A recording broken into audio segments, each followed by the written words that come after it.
لعن الذين كفروا من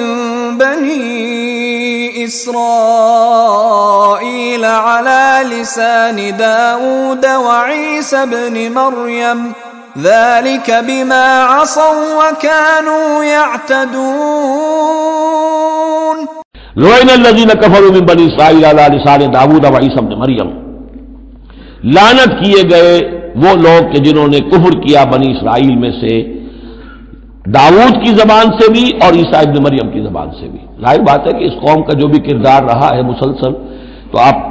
اولڈ ٹیسٹمنٹ پڑھیں گے تو حضرت داؤد علیہ السلام نے بھی ان پر بہت لعن طعن کی ہے،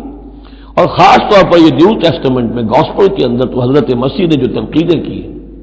یہودیوں پر، خاص طور پر ان کے علماء پر، احبار پر، صوفیاء پر،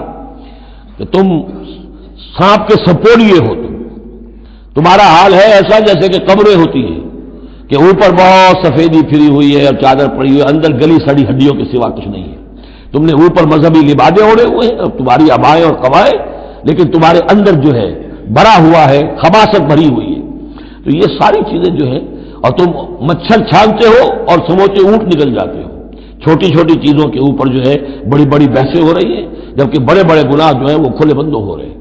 یہ سارا جو کردار ہے علماء یہود کا، جس کا کوئی نقشہ آپ دیکھ سکتے ہیں اپنے ہاں کے علماء سو میں، جو بھی برے علماء ہیں ہمارے ہاں دنیا دار مولوی ہیں، ان میں وہ نقشہ نظر آ جائے گا۔ تو جس قدر لعن طعن حضرت مسیح نے کی ہے وہ تو محفوظ ہے۔ لعن الذین کفروا من بنی اسرائیل علی لسان داؤد وعیسی ابن مریم ذلک بما عصوا وکانوا یعتدون، اور یہ اس لیے ہوا کہ انہوں نے نافرمانی کی اور وہ حدود سے تجاوز کر رہے تھے۔